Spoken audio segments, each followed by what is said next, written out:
মূলত ঘটনাটা ছিল যে মৌমিতা নামে সেই মেয়েটার শরীরে 120টার উপরে কামড়ের দাগ পেয়েছে। তারপরে হচ্ছে 150 গ্রামের উপরে শুক্রাণু পেয়েছে। মানুষ মানে কতটা জানোয়ার হলে এই ধরনের কাজগুলো করতে পারে।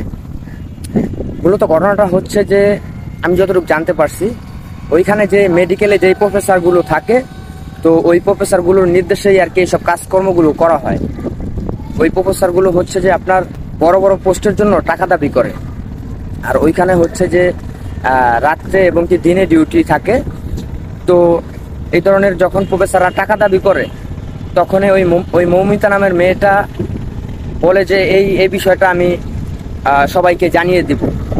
তারপর ওইখানের প্রফেসররা যখন জানতে পারে, মানে ওই হিংস্র মানুষগুলো যখন জানতে পারে, তখন ওই মেয়েটাকে টানা 6 মাস যাবত আপনার নাইটের কাজ দেয়।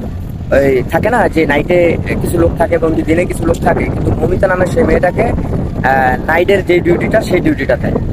দেওয়ার পরে 6 মাস যাবত টানা মেয়েটাকে কষ্ট দিতে থাকে নাইটে, মানে নাইট ডিউটি দিয়ে।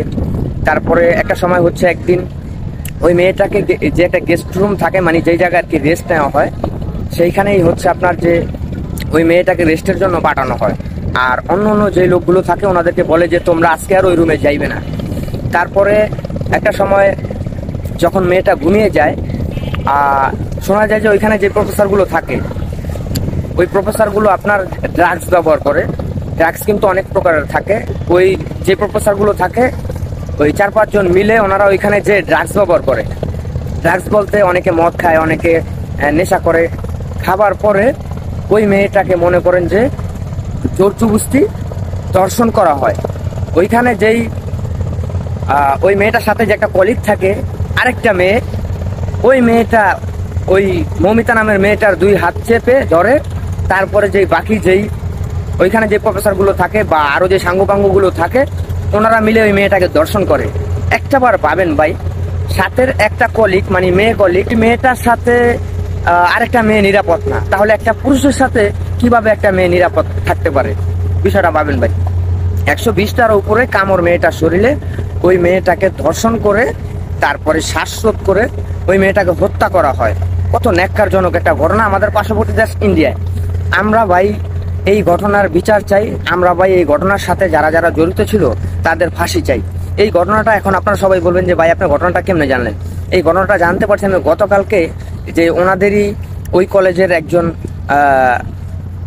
ম্যাডাম মানে ভয়েস দিয়ে এই ঘটনাটা আরেকজনকে যখন শেয়ার করে, সেই ম্যাডাম হচ্ছে যে আপনার এই ঘটনাটা সোশ্যাল মিডিয়ায় প্রচার করে দেয়। সেইখান থেকে জানতে পারছি।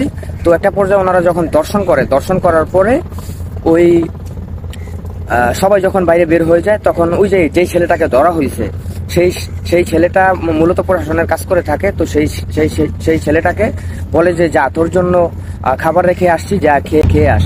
তো সেই ছেলেটা ওইখানে যে ওই মেয়েটাকে, চিন্তা করেন একটা লাশ, ওই মৃত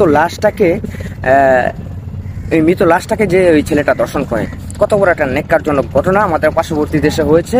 তো আমরা ভাই যাই হোক, আমরা এই ঘটনাটার বিচার চাই। এই ঘটনাটার সাথে যারা যারা জড়িত তাদের আমরা ফাঁসি চাই।